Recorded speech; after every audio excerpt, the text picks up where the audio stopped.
अस्सलाम वालेकुम दोस्तों। कोडिंग की बातें यूट्यूब चैनल के अंदर आप सबका एक बार फिर से वेलकम है।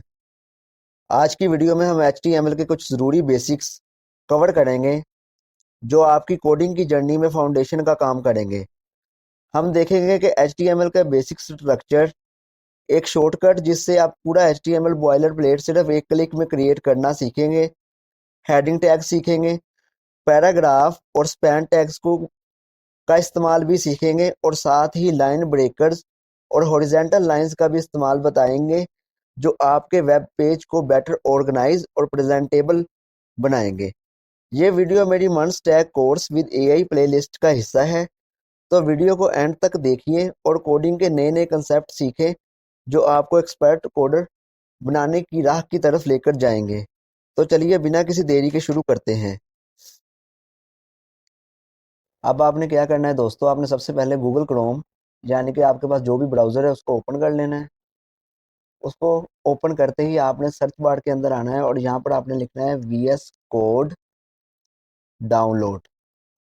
ये लिखते ही आपने एंटर प्रेस करना है, तो आपको जो पहली वेबसाइट आएगी उसको ओपन कर लेना है।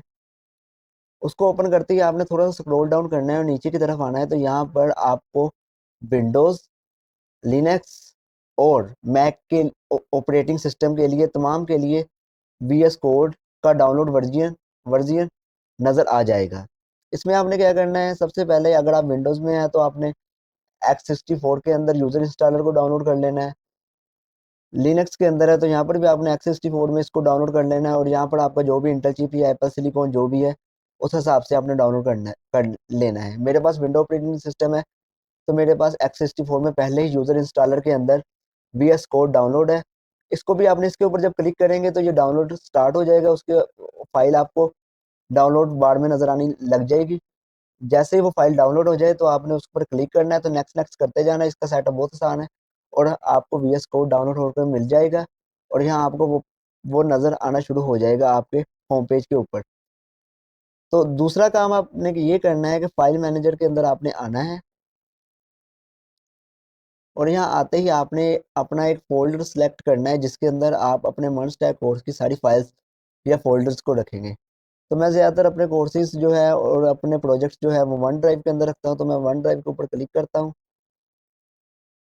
यहाँ पर आते ही राइट क्लिक करूँगा मैं स्क्रीन के ऊपर और यहाँ पर न्यू के ऑप्शन के ऊपर मैं जब आऊँगा तो मुझे यहाँ पर फ़ोल्डर का ऑप्शन नज़र आएगा। फ़ोल्डर के ऑप्शन के ऊपर क्लिक करते ही मैं यहाँ पर अपने फ़ोल्डर का नाम रखूँगा, तो मेरे कोर्स का नाम मन स्टैक कोर्स है, तो यहाँ पर मैं लिख दूँगा मन स्टैक कोर्स। जैसे ही मेरा फ़ोल्डर बन जाएगा तो मैं फाइल मैनेजर को क्लोज़ कर दूँगा। उसके बाद मैं अपने VS कोड को ओपन कर लूँगा।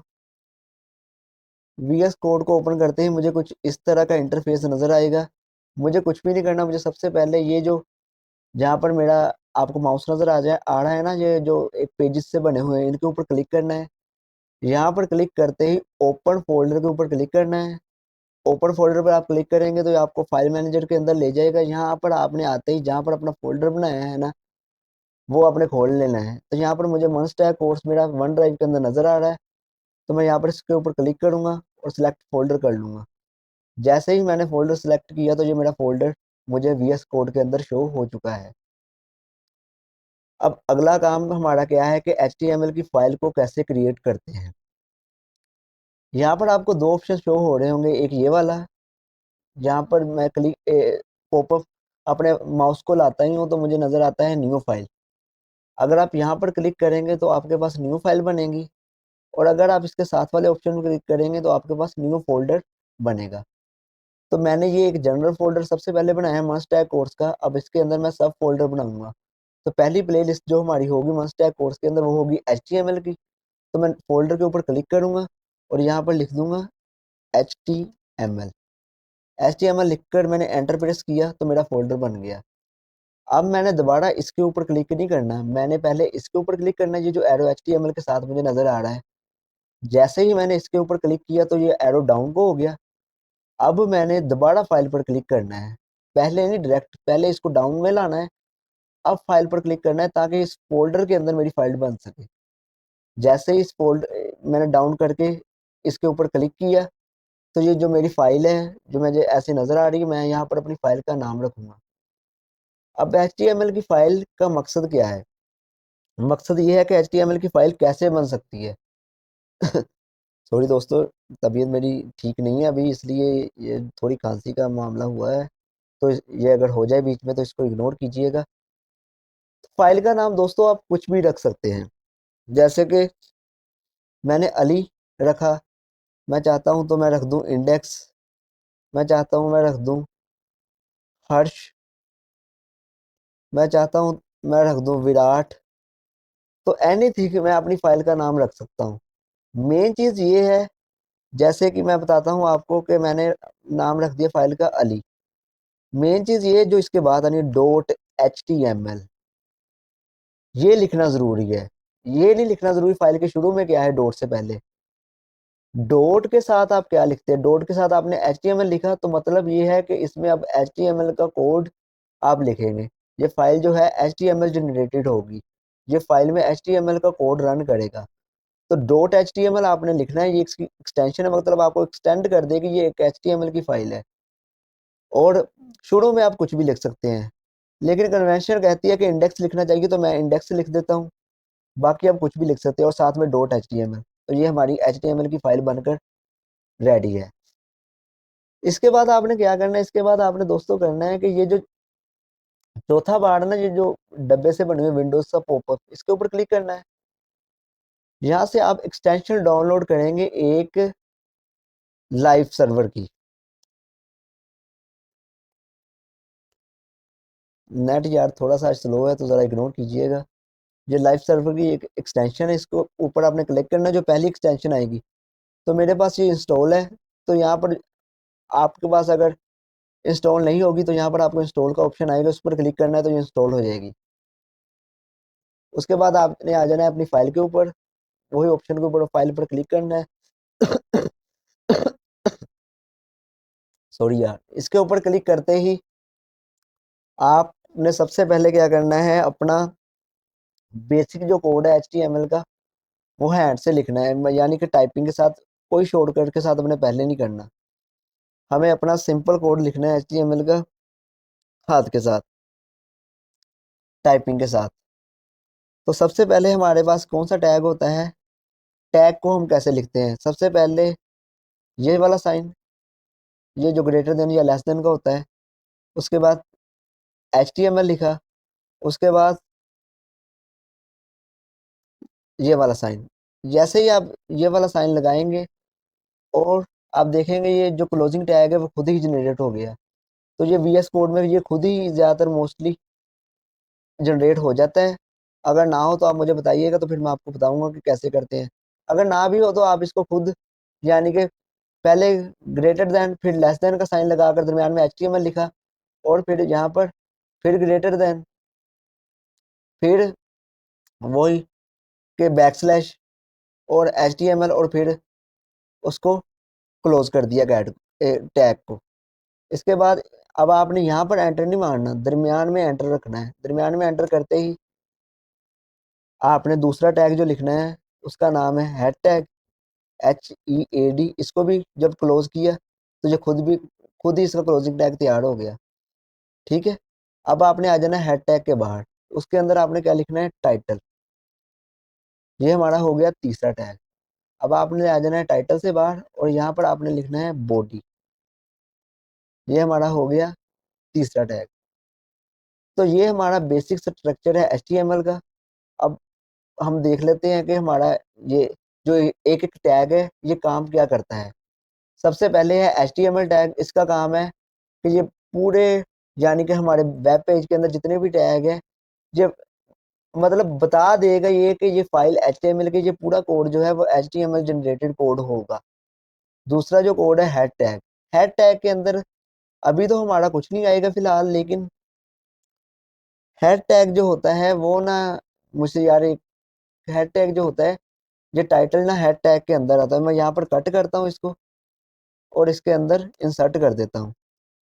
हेड टैग क्या करता है? ये हमारा टाइटल लेता है, और भी ये इसमें जब हम CSS की फाइल अटैच करते हैं ना HTML के साथ, CSS राइट करनी होती है स्टाइलिंग के लिए, तो वो भी यहाँ पर आती है इसी टैग के अंदर। उसके बाद हमारी जावास्क्रिप्ट भी इसी टैग के अंदर आती है। तो अभी के लिए हमने इसके अंदर क्या क्या आता है उसको इग्नोर करना है। ठीक है, अभी के लिए हमने सिर्फ टाइटल पर गौर करना है। टाइटल टैग क्या करता है इसके अंदर, अब मैं अपनी वेबसाइट का नाम लिख देता हूँ, अली वेबसाइट। ठीक है, अभी आपको दिखाता हूँ ये कहाँ पर हमें शो होगी। बॉडी टैग क्या करता है, बॉडी टैग के अंदर हम जो भी लिखेंगे वो हमें हमारी स्क्रीन के ऊपर, हमारे वेब पेज के ऊपर शो होगा। जैसे मैं लिखता हूँ, my name is Ali and I am a web developer. अब आपने क्या करना है, अब आपने करना है राइट क्लिक लैपटॉप के ऊपर। जैसे ही आप राइट क्लिक करेंगे तो आपको यहाँ पर, शायद आपको ऊपर नजर आ जाए, मेरी एक्सटेंशन बहुत ज्यादा है तो मुझे यहाँ पर थोड़ा नीचे करके नजर आती है, ओपन विद लाइव सर्वर। ये आपको नजर आएगा, 100% नजर आएगा अगर आपने एक्सटेंशन को डाउनलोड किया है। तो आपने क्या करना है, इसको ओपन विद लाइव सर्वर के ऊपर क्लिक करना है। जैसे ही आप क्लिक करेंगे तो आपकी वेबसाइट ओपन हो जाएगी। ये आपकी वेबसाइट ओपन होगी और जो भी आपने यहाँ पर, ये आप देख सकते हैं जो आपने बॉडी टैग के अंदर लिखा था वो आपको यहाँ पर आपके वेब पेज के ऊपर शो हो रहा है।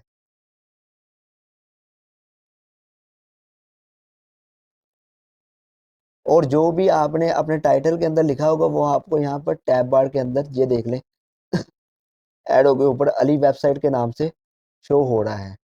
तो ये है हमारे HTML का बॉयलर प्लेट कोड, यानी कि स्ट्रक्चर ऑफ HTML।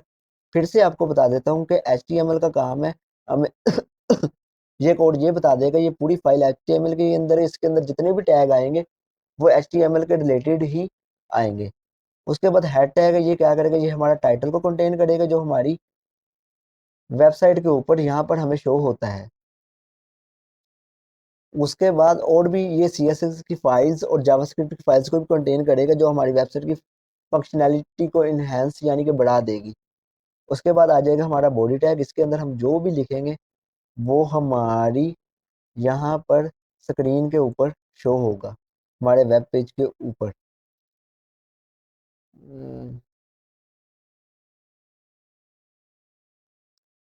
उसके बाद ये हमारा कोड क्लोज है। अब मैं क्या करता हूँ, इस पूरे कोड को एक बार से कट कर देता हूँ।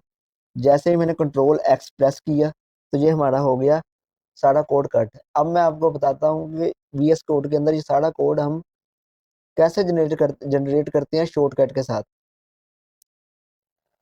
आपने अब यहाँ पर क्या करना है, आपने क्या करना है, शिफ्ट दबाकर, ये एक एक्सक्लेमेशन का साइन है, ये दबाना है शिफ्ट दबाकर।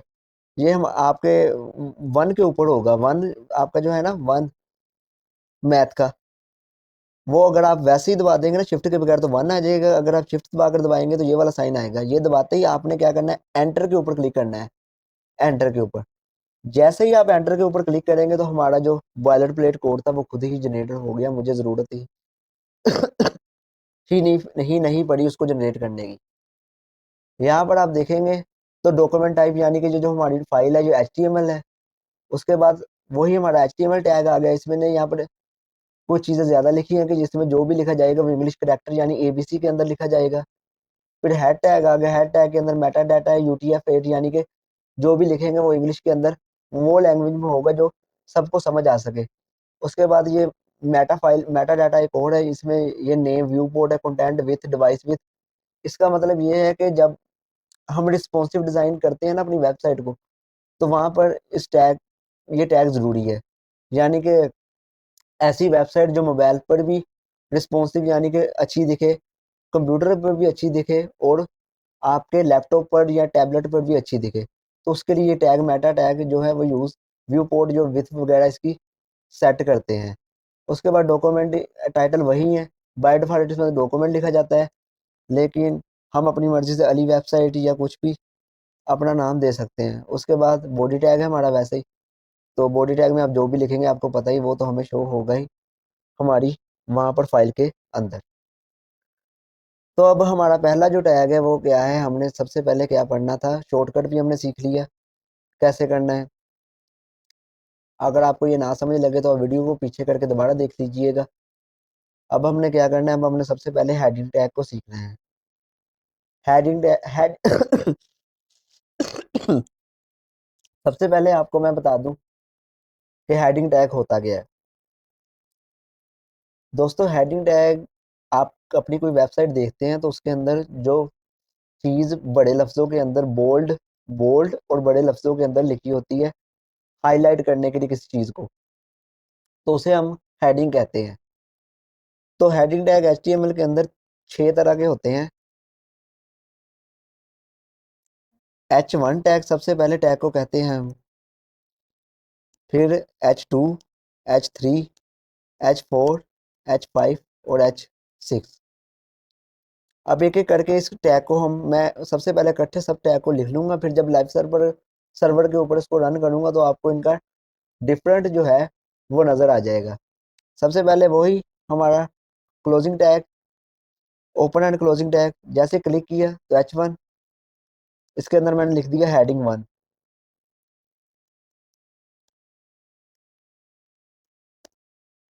उसके बाद नीचे आ जाएंगे H2, उसके अंदर मैंने लिख दिया हेडिंग 2।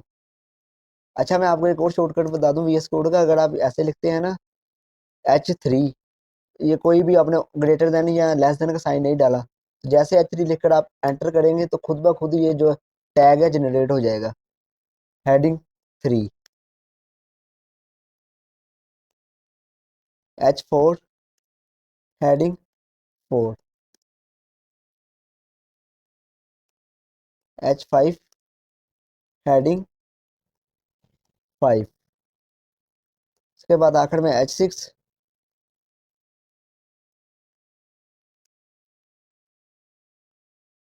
H6 उसमें हेडिंग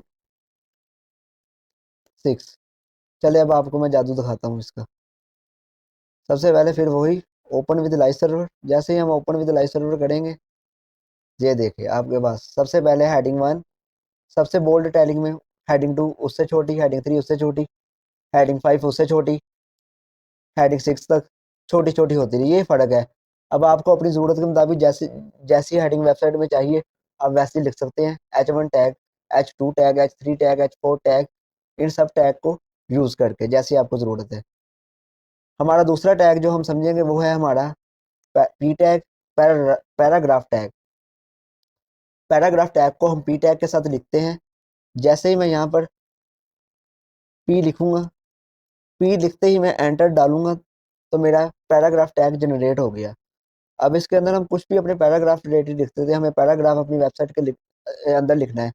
जैसे कि कुछ वेबसाइट के अंदर इंट्रोडक्ट जैसे कि होता है कि कुछ लोग अपने इंस्टीट्यूट का पहले इंट्रोडक्शन देते हैं पैराग्राफ के अंदर।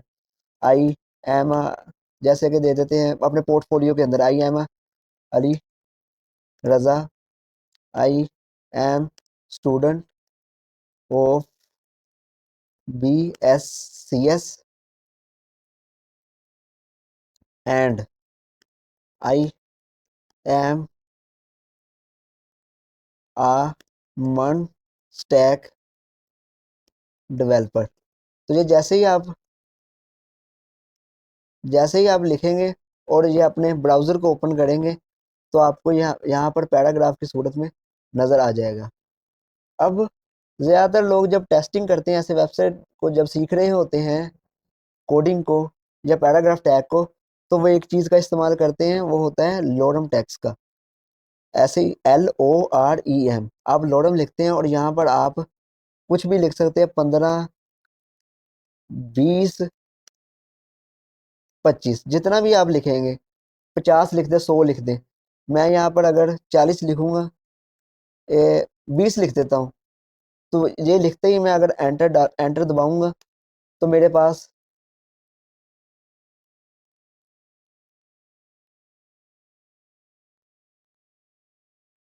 क्या हुआ, ये देखें, मेरे पास पैराग्राफ उतने लफ्जों का जनरेट हो गया। आप समझ रहे हैं कि लोडम टेक्स्ट क्या है, कि अंट शंट गलत मलत लफ्ज हैं जो बाय डिफॉल्ट जनरेट हो जाते हैं। जैसे ही आप लोडम के साथ उतने डिजिट्स डालते हैं जितना आपको पैराग्राफ चाहिए। तो जनरेट हो गया, तो ये देखिए आपको हमें यहाँ पर शो हो रहा है। अब इसके बाद पैराग्राफ टैग भी आपने समझ लिया। इसके बाद हम करेंगे स्पैन टैग, SPAN। जैसे एंटर डालेंगे स्पैन टैग हमारा जनरेट हो गया। स्पैन टैग भी हम, जैसे कि मैं इसमें लिख देता हूँ अपना नाम अली रज़ा। मैंने अली रज़ा लिखा अपना नाम, तो ये देखिए मुझे स्पैन टैग वेबसाइट के ऊपर शो हो गया। अब आप पूछेंगे कि पैराग्राफ का टेक्स्ट भी सेम है, स्पैन टैग का भी सेम है, अब इनमें डिफरेंस क्या है? अब मैं आपको डिफरेंस बताता हूँ इन दोनों टैग्स को में डिफरेंस क्या है। अब मैं ये लोडम एप्सम वाले पैराग्राफ को एक बार कट कर देता हूँ। नहीं, नीचे ही स्पैन टैग एक और पी टैग बना लेता हूँ। जैसे ही मैंने यहाँ पर पी टैग बनाया है, तो मैं इसके अंदर क्या करूँगा, मैं इसके अंदर भी अपना नाम लिख देता हूँ। मैंने अपना नाम लिख दिया।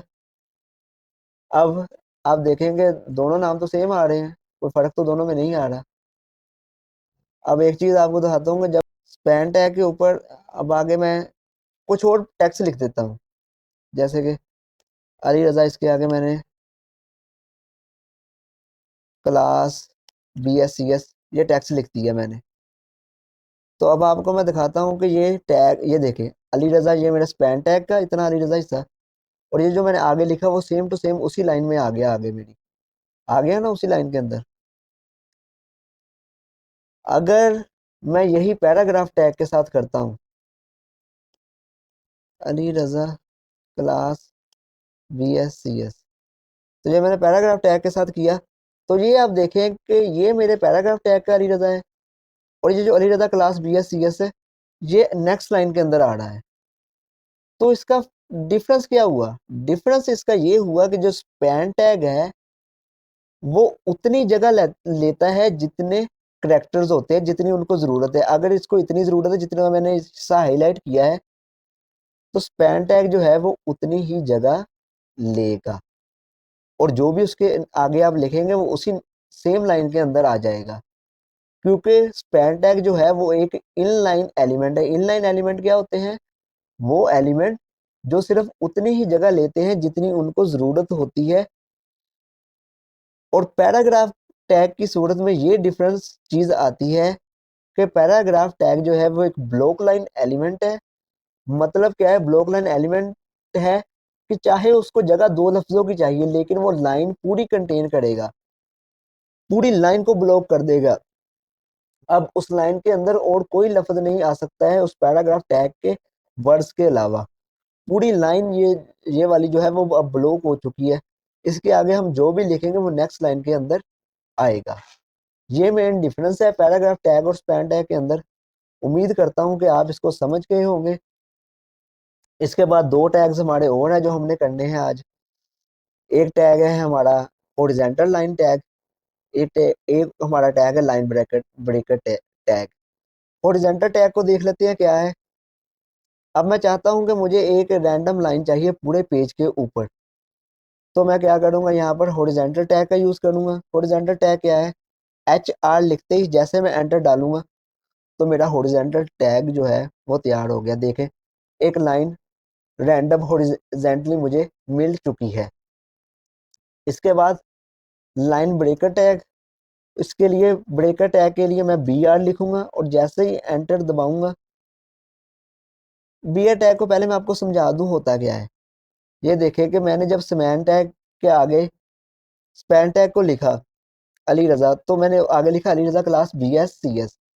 तो ये क्या हुआ, ये मुझे कहाँ कैसे मिल रहा है? ये मुझे सेम लाइन के अंदर मिल रहा है, क्योंकि आपको मैंने बताया है कि स्पैन टैग एक इनलाइन एलिमेंट है, वो उतनी जगह लेता है जितनी उसको चाहिए होती है। अब मैं चाहता हूँ कि ये जो अली रज़ा क्लास BScs है ये नेक्स्ट लाइन के अंदर आए। ऐसे तो हो नहीं सकता, अगर मैं यहाँ पर कुछ भी ना लिखूँ तो ये नेक्स्ट लाइन में आ जाए, क्योंकि ये है ही इनलाइन एलिमेंट, तो कैसे ये अपनी अगली लाइन को नीचे उतारेगा? तो उसके लिए मैं यूज़ करता हूँ यहाँ पर BR टैग का। जैसे ही मैं BR लिखूंगा तो लाइन ब्रेक हो चुकी है, लाइन को ब्रेक कर चुका है BR टैग। जैसे ही लाइन ब्रेक हुई तो स्पैन टैग जो है वो अपनी एक लाइन ले लेगा, और जो अगला हिस्सा है वो नेक्स्ट लाइन में शिफ्ट हो जाएगा। जैसे आपको दिखाता हूँ, ये देखें ये स्पैन टैग का अली रज़ा, और ये जो अली रज़ा BScs है, जो यहाँ पर इसके आगे आ रहा था पहले, वैसे ही मैंने BR टैग लिखा तो ये लाइन ब्रेक होकर नेक्स्ट लाइन में शिफ्ट हो गया।